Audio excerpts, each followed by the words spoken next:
Praise Yahweh, the Most High.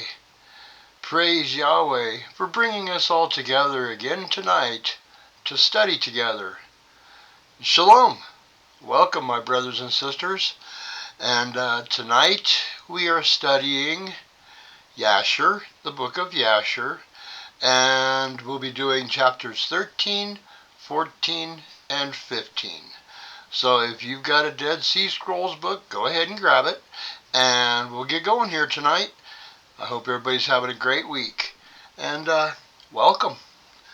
Grab a drink of coffee, and we'll get started tonight, okay?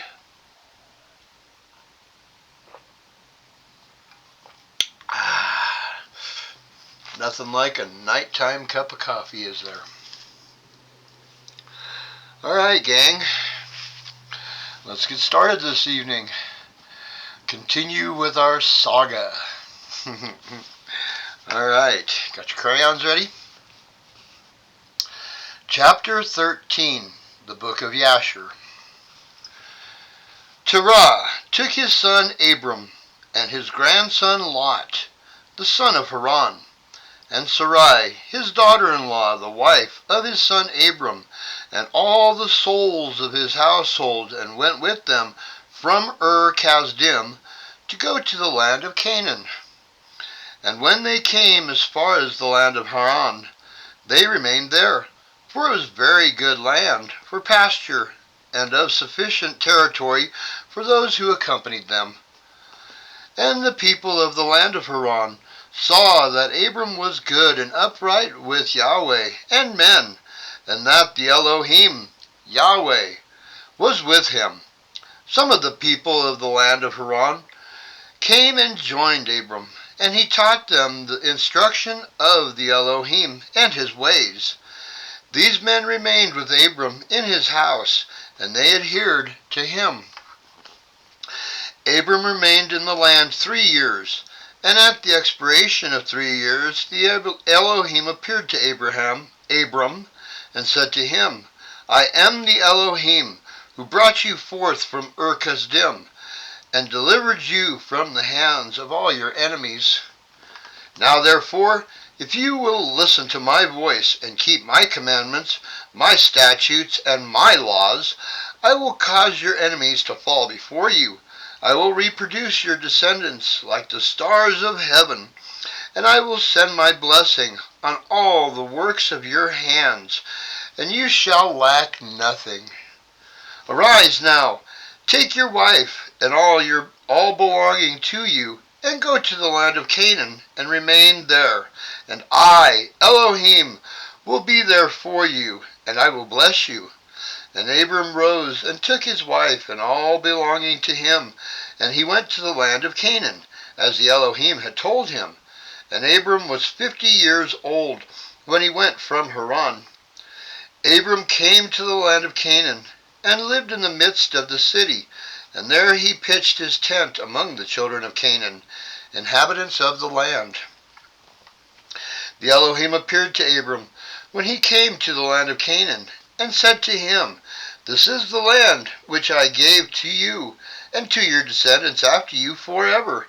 And I will make them like the stars of heaven, and I will give to your descendants all the land which you see for an inheritance. And Abram built an altar in the place where Yahweh had spoken to him, and there Abram called on the name of the Elohim.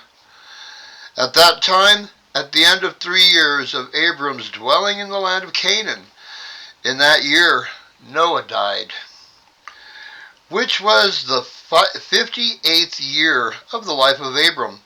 All the days that Noah lived were 950 years, and he died. Abram lived in the land of Canaan, he, his wife, and all belonging to him, and all those that accompanied him, together with those that joined him from the people of the land. But Nahor, Abram's brother, and Terah his father, and Lot the son of Haran, and all belonging to them, lived in Haran. In the 5th year of Abram's dwelling in the land of Canaan, the people of Sodom and Gomorrah And all the cities of the plain revolted from the power of Shedor-laomer, king of Elam.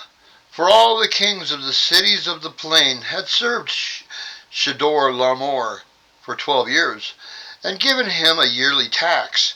But in those days, in the 30th year, they rebelled against him. In the 10th year of Abram's dwelling in the land of Canaan, there was war between Nimrod, king of Shinar, and Shedorlaomer, king of Elam. And Nimrod came to fight with Shedorlaomer and to subdue him. For Shedorlaomer was at that time one of the princes of the hosts of Nimrod. And when all the people at the tower were dispersed, and those that remained were also scattered on the face of the earth, Shedorlaomer went to the land of Elam, and reigned over it, and rebelled against his lord. In those days when Nimrod saw that the cities of the plains had rebelled, he came with pride and anger to war with Shedorlaomer, and Nimrod assembled all his princes and subjects, about 700,000 men, and went against Shedorlaomer. And Shedorlaomer went out to meet him with 5,000 men, and they prepared for battle in the valley of Babel, which is between Elam and Shinar. And those kings fought there, and Nimrod and his people were smitten before the people of Shedorlaomer. And there fell from Nimrod's men about 600,000, and Mardon, the king's son, fell among them. And Nimrod fled, and returned in shame and disgrace to his land, and he was under subjection to Shedorlaomer for a long time. And Shedorlaomer returned to his land, and sent princes of his host to the kings that lived around him, to Arioch, king of Elasar, and to Tidal, king of Goyim, and made a covenant with them, and they were all obedient to his commands. It was in the 15th year of Abram's dwelling in the land of Canaan, which is the 70th year of the life of Abram. The Elohim appeared to Abram in that year and said to him, I am the Elohim who brought you out from Ur-Kasdim to give you this land for an inheritance. Now therefore walk before me, and be perfect, and keep my commands, for to you and to your descendants I will give this land for an inheritance, from the river Mitzrayim to the great river Euphrates. There again we can see the boundaries of the land of milk and honey, the land of Canaan. It gives us an idea of how large it is supposed to be compared to what it is today. Verse 19, And you shall come to your fathers in peace, and in a good age. And the 4th generation shall return here in this land, and shall inherit it forever. And Abram built an altar, and he called on the name of the Elohim who appeared to him, and he brought up sacrifices on the altar to the Elohim. At that time Abram returned and went to Haran to see his father and mother, and his father's household, and Abram and his wife, and all belonging to him returned to Haran. Abram lived in Haran 5 years.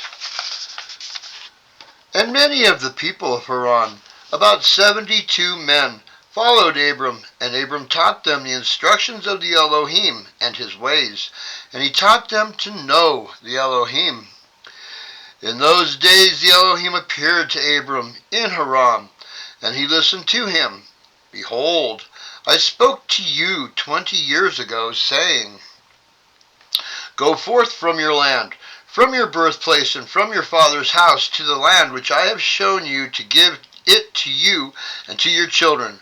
For there in that land I will bless you, and make you a great nation, and make your name great, and in you shall the families of the earth be blessed. Now therefore arise, go forth from this place, you, your wife, and all belonging to you, also everyone born in your house, and all the souls you have made in Haran, and bring them out with you from here, and rise and return to the land of Canaan. And Abram arose, and took his wife Sarai, and all belonging to him, and all that were born to him in the house, and the souls which they had made in Haran, and they came out to go to the land of Canaan. Abram went and returned to the land of Canaan, according to the word of the Elohim, and Lot, the son of his brother Haran, went with him. Abram was 75 years old when he went forth from Haran to return to the land of Canaan. And he came to the land of Canaan according to the word of the Elohim to Abram, and he pitched his tent, and he lived in the plain of Mamre, and with him was Lot, his brother's son, and all belonging to him. And the Elohim again appeared to Abram and said, To your offspring I will give this land. There he built an altar to the Elohim who appeared to him, which is still to this day in the plains of Mamre. Chapter 14. In those days there was in the land of Shinar a wise man who had understanding and all wisdom, and of a beautiful appearance, but he was poor and indigent. His name was Rikayon, and he was hard set to support himself.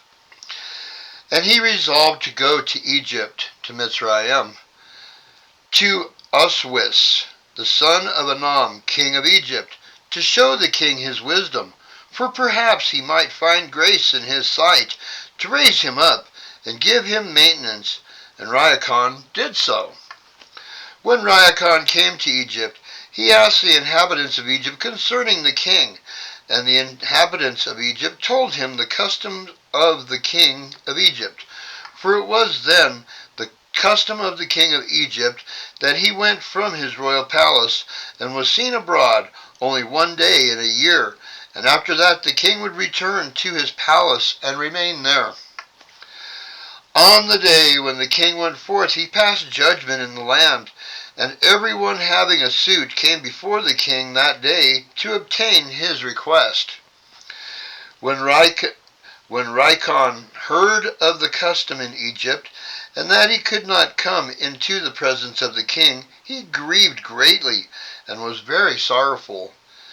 In the evening Rikayon went out and found a house in ruins, formerly a bakehouse in Egypt, and he abode there all night in bitterness of soul, and pitched with hunger, and sleep was removed from his eyes.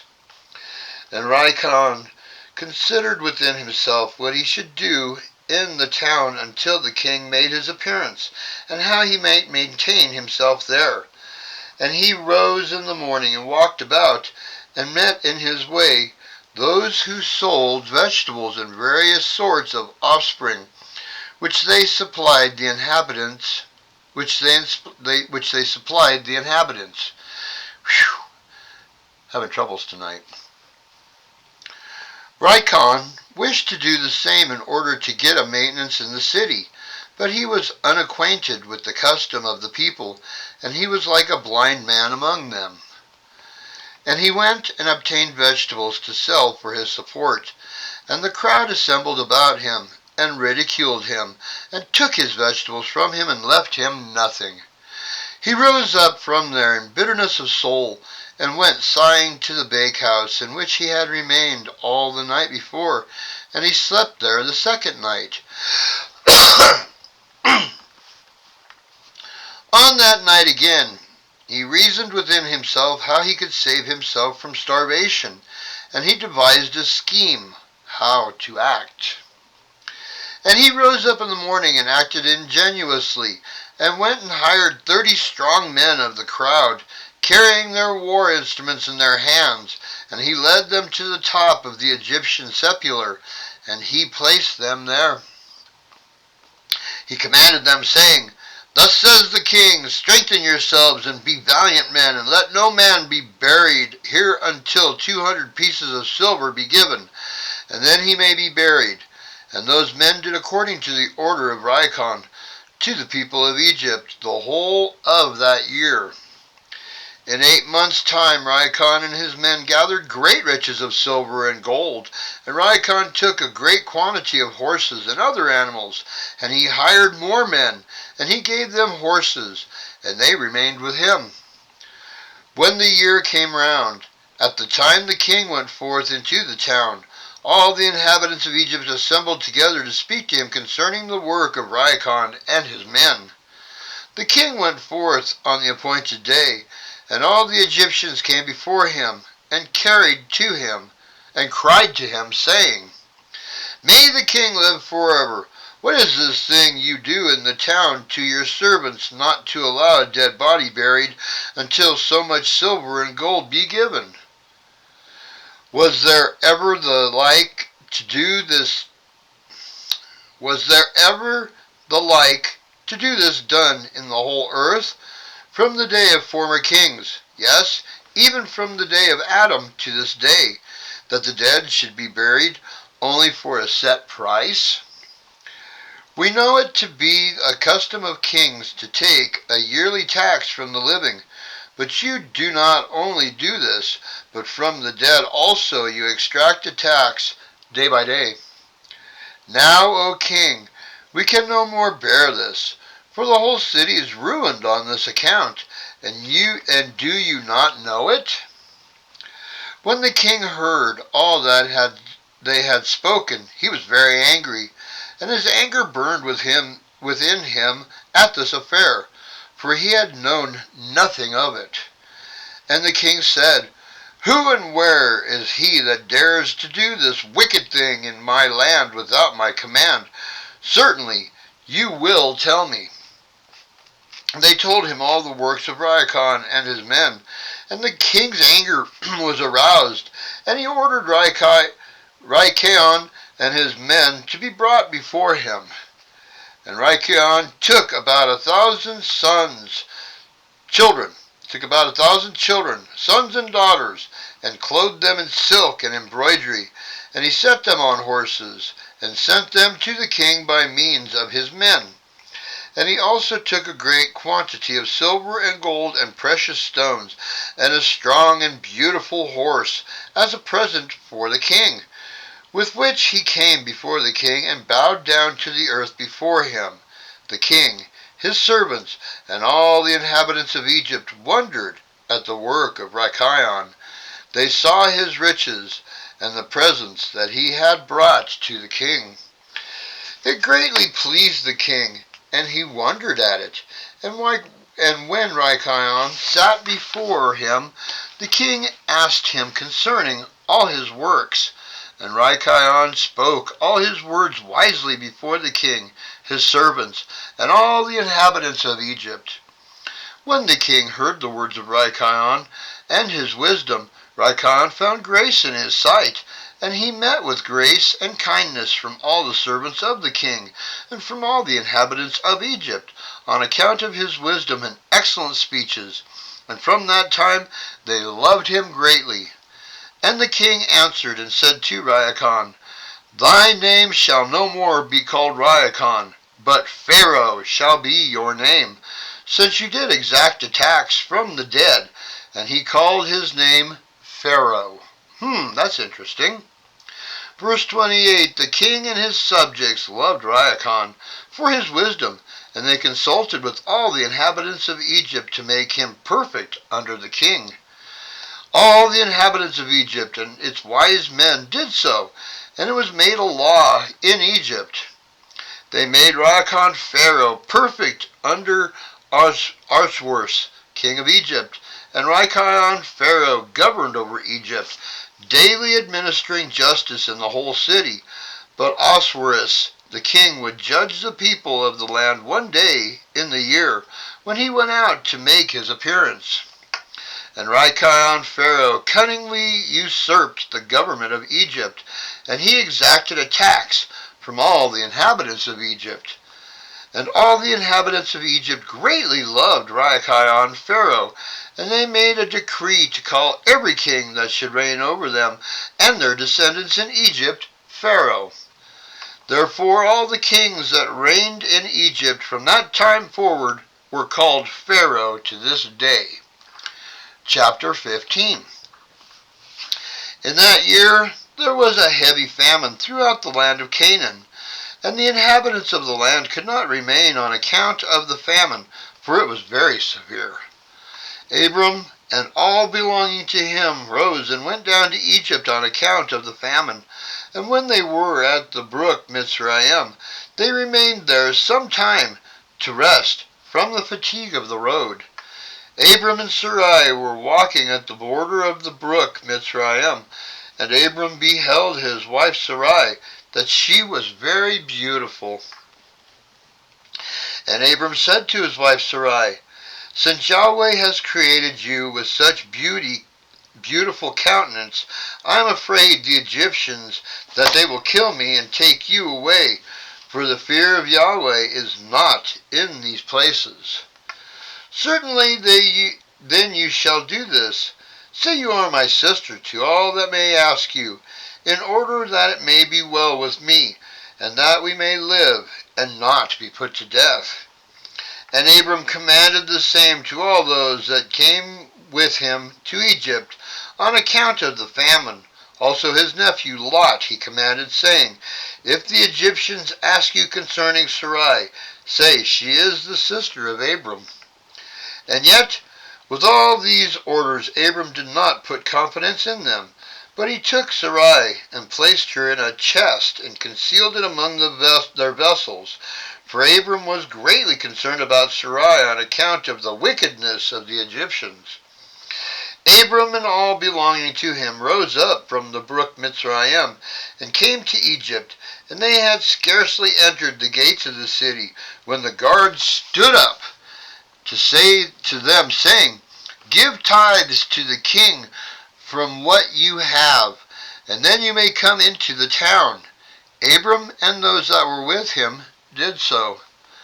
Abram and the people that were with him came to Egypt, and they brought the chest in which Sarai was concealed, and the Egyptians saw the chest. And the king's servants approached Abram, saying, "What have you here in this chest, which we have not seen? Now open the chest, and give tithe to the king of all that it contains." Abram said, "This chest I will not open, but all you demand on it I will give." And Pharaoh's officers answered Abram, saying, "It is a chest of precious stones. Give us the tenth of its value." Abram said, "All that you desire I will give, but you must not open the chest." And the king's officers pressed Abram. They reached the chest and opened it with force, and they saw a beautiful woman was in the chest. When the officers of the king saw Sarai, they were struck with admiration at her beauty. And all the princes and servants of Pharaoh assembled to see Sarai, for she was very beautiful. The king's officers ran and told Pharaoh all that they had seen, and they praised Sarai to the king. Pharaoh ordered her to be brought, and the woman came before the king. Pharaoh observed Sarai, and she pleased him greatly, and he was struck with her beauty. The king rejoiced greatly on her account, and made presents to those who brought him the news concerning her. The woman was then brought to Pharaoh's house, and Abram grieved on account of his wife. He prayed to the Elohim to deliver her from the hands of Pharaoh. And Sarai also prayed at that time and said, "O Elohim, Yahweh, you did tell my lord Abram to go from his land and from his father's house to the land of Canaan, and you did promise to do well with him if he would perform your commands. Now behold, we have done what you commanded us. We have left our land and our families, and we went to a strange land, and to a people whom we have not known before. We came to this land to avoid the famine, and this evil accident has befallen me. Now therefore, O Yahweh, Elohim, deliver us and save us from the hand of this oppressor, and do well with me for the sake of your mercy." And the Elohim listened to the voice of Sarai, and the Elohim sent an angel to deliver Sarai from the power of Pharaoh. The king came and sat before Sarai, and behold, an angel of the Elohim was standing over them. And he appeared to Sarai and said to her, "Do not fear, for the Elohim has heard your prayer." The king approached Sarai and said to her, "What is that man to you who brought you here?" And she said, "He is my brother." The king said, "It is incumbent on us to make him great, to elevate him, and to do to him all the good which you shall command us." At that time the king sent to Abram silver and gold and precious stones in abundance, together with cattle, men servants, and maid servants. And the king ordered Abram to be brought, and he sat in the court of the king's house. And the king greatly exalted Abram on that night. The king approached to speak to Sarai, and he reached out his hand to touch her, when the angel struck him heavily. He was terrified, and he refrained from reaching to her. And when the king came near to Sarai, the angel struck him to the ground, and acted thus to him the whole night, and the king was terrified.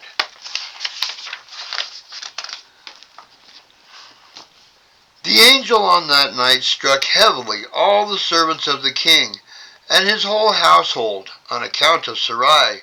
And there was great lamentation that night among the people of Pharaoh's house. And Pharaoh, seeing the evil that befell him, said, "Certainly on account of this woman has this thing happened to me." And he removed himself at some distance from her, and spoke pleasing words to her.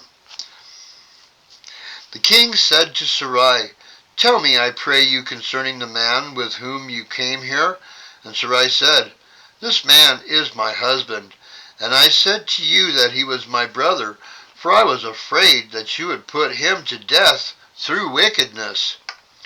And the king kept away from Sarai, and the plagues of the angel of the Elohim ceased from him and his household.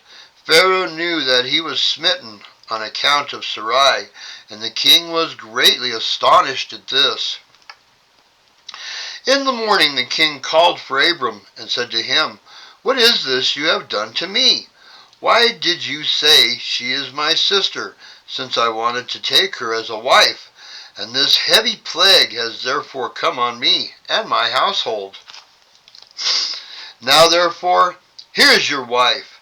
Take her and go from our land, so we don't all die on her account."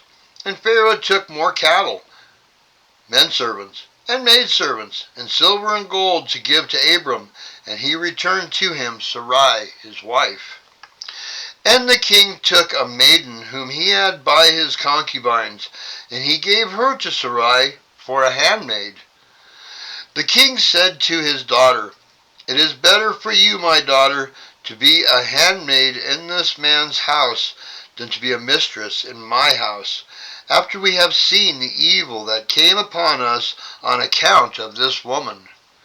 Abram arose, and he went, and he and all his belongings to him went away from Egypt. And Pharaoh ordered some of his men to accompany him, and all that went with him. And Abram returned to the land of Canaan, to the place where he had made the altar, where he at first had pitched his tent. Lot, the son of Haran, Abram's brother, had a heavy stock of cattle, flocks, and herds, and tents, for the Elohim was bountiful to them on account of Abram. When Abram was dwelling in the land, the herdmen of Lot quarreled with the herdmen of Abram, for their property was too great for them to remain together in the land, and the land could not bear them on account of their cattle. When Abram's herdsmen went to feed their flock, they would not go into the field of the people of the land, but the cattle of Lot's herdmen did otherwise, for they were allowed to feed in the fields of the people of the land. And the people of the land saw this occurrence daily, and they came to Abram and quarreled with him on account of Lot's herdsmen. And Abram said to Lot, "What is this you are doing to me? to make me despicable to the inhabitants of the land, that you ordered your herdsmen to feed your cattle in the fields of other people? Do you not know that I am a stranger in this land among the children of Canaan? And why will you do this to me?" Abram quarreled daily with Lot on account of this, but Lot would not listen to Abram. He continued to do the same, and the inhabitants of the land came and told Abram. And Abram said to Lot, "How long will you be to me as a stumbling block with the inhabitants of the land? Now I petition you, let there be no more quarreling between us, for we are kinsmen. I request you to separate from me. Go and choose a place where you may dwell with your cattle and all belonging to you, but keep yourself at a distance from me, you and your household. And don't be afraid in going from me, for if anyone does any injury to you, let me know, and I will avenge your cause from him. Only remove from me."